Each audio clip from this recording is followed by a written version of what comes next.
I'm losing money every single day running ads for my business, which has yet to turn a profit. I have no marketing experience, no backup plan, and no safety net.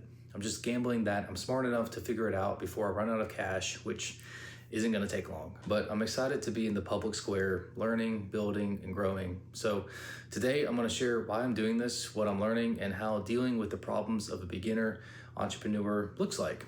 And hopefully someone at some point in time will be able to learn from my mistakes or be encouraged to see someone else get started. I've done 1 month of meta ads so far, and I'm getting real life education basically, because who needs school? I've gotten a decent number of leads so far, but they've all been bad, either unqualified or not even leads, honestly, like people looking for jobs, which is super annoying. But as frustrated as I am, I'm trying to take responsibility for that, because getting upset isn't going to help any. And to be honest, that's one of my character flaws, that I get easily frustrated by stupid people. But that just means it's an opportunity for me to grow as a person.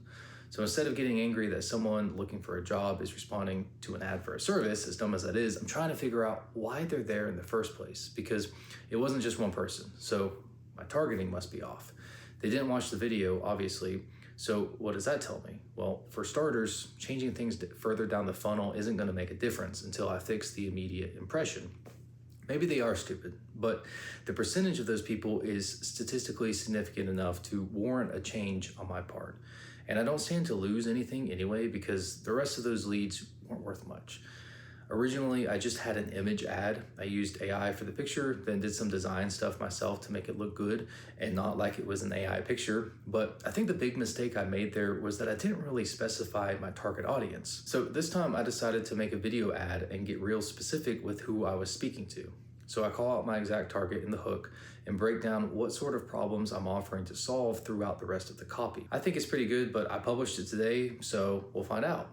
It is a little bit surreal because it's just me doing things that people normally spend a lot of money with expensive agencies, and I'm now painfully aware of how much responsibility sits in every sentence. But that's great, because I love words. I love language. It's fascinating to me how symbols on a page or vibrations in the air can inspire, persuade, and communicate ideas. Most of sales, which I do have experience in, thankfully, comes down to what you say and how you say it, which I'm hoping I can translate that knowledge into marketing. That, and I've been a writer since I was a kid, and I do have some experience with social media as well. So thankfully, even though the business is starting from zero, I am not. And I think that's the mindset I need to keep, that I've collected a large assortment of skills and experiences and lessons over the last 15 years, and that's all prepared me to take this step. It might be a bit of a stretch goal, but I just keep thinking back to all the other challenges I've had to figure out in the past, and at least now I have a frame of reference to start from. Plus, since I've adapted to other stressful situations, I have the confidence in myself to take the risk in the first place. I have the sales background to know what information is important, how I should sound, how people are persuaded. I spend a lot of time writing YouTube scripts, and I love to criticize social media ads and commercials. So I do have a good idea of what not to do, at least I'm hoping.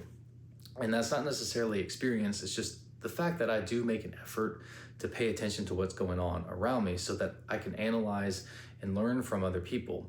So I'm always looking for ideas and trying to understand why things work or why they didn't work. And what I've learned is that most people don't have a single solitary clue what they're doing.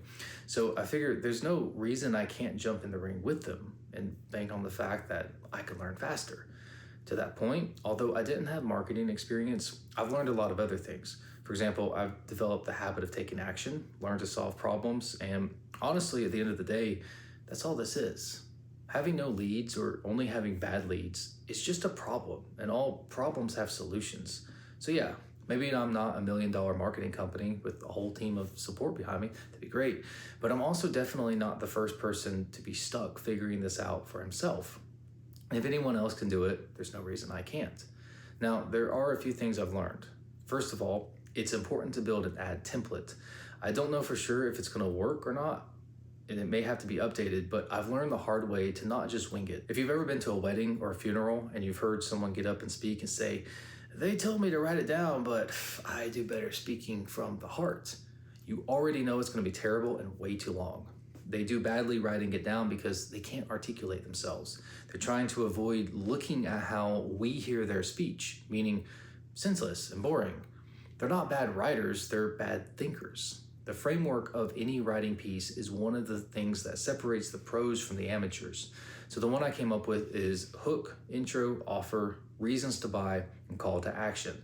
So the hook needs to grab attention from a social media background. Usually identifying a problem in an interesting way will buy you at least a few seconds. I also chose to go the negative route for this one, put everything in a negative framing that tends to get more of a response from people. If it doesn't work, maybe next time I'll try outrage. To be fair, that's the type of hook that's gotten me the most reliable success, but I don't really know how well it would convert in this situation, so I didn't go with it. But the intro is also important for setting the context of who it's for and who I am. But it needs to be really short. Like even for YouTube videos, I try to keep it at a sentence or two. Also, people really aren't buying because they're so impressed with my good looks and charm. So I want to get the offer out as quickly as possible because someone in the market for my product service, here's a good offer for what they want at a price they like. That's really what makes the sale. Obviously, there's a lot more that goes into that sort of thing, of course, but I'm thinking that from a marketing perspective, I just need to get their attention and create enough interest to get them on the phone. Granted, I'm looking back over the framework and I'm wondering if maybe it was too early. So that's probably going to be the first thing that I change if this round doesn't go the way that I'm hoping to. But after the offer, I gave a few more reasons to buy and then the call to action. Again, very compressed. My rough draft, funny enough, was about 1,000 words. The final was down to 90 seconds. And I made it in 2 stages. So the first 30 seconds is its own ad, basically. Then the rest of it goes deeper into the tangible reasons that you should sign up if somebody's listening and they need a little bit of a push, they need more information, whatever. So I will let you know if that works, but that was my approach. Feel free to drop any suggestions down below. So in reality, nothing this week has actually worked yet. But I think sometimes that's life, it can be depressing. You've got to spend time grinding away with no results. But what I'm trying to focus on is analysis and iteration. Now that I have something done, I can work on variations and improvements and I can try to make this better. That was literally just my first ad. So I'm thinking of the future, it's going to be quicker, but I know that it's there and I can experiment. I did drop some coin on the first ad that didn't work out, unfortunately, but I'm not in it for overnight success. I know there's going to be issues. I'm basically paying for an education in marketing. So it's not failure, it's data, it's feedback. The second iteration is better informed and I put significantly more work into it. If it works better, awesome. If not, I'll refine it and then hopefully have a different problem to solve next week. If not, okay, well, I'll have to look at the new data I collect, analyze it, do some research, formulate a plan, and implement the next course of action. All that to say, it kind of sucks, but I'm excited to be learning. The way I'm thinking about it is that after about a year in the military, I was an expert in my specialty. After a year of DJing, I was working in the biggest club in the city. And after a year and a half of sales, I was doing $15,000 a month. So I figure I should be grateful that I'm taking business seriously now because I know if I'm persistent, there's a very real chance that in a year or two, I'll be doing very well. Hopefully the skill stack I already have expedites that, but even if it doesn't, I know I can figure it out. It's worth the struggle and the frustration if it's only gonna take me a year. That's ridiculous. Even if it's 3 years, who cares? I'd rather do that than waste away bleeding out my potential for the corporate vampires, sacrificing my life and resources to build someone else's dream, someone much dumber and less conscientious than myself. So if you're in the same boat, hit subscribe and we'll do it together. See you soon.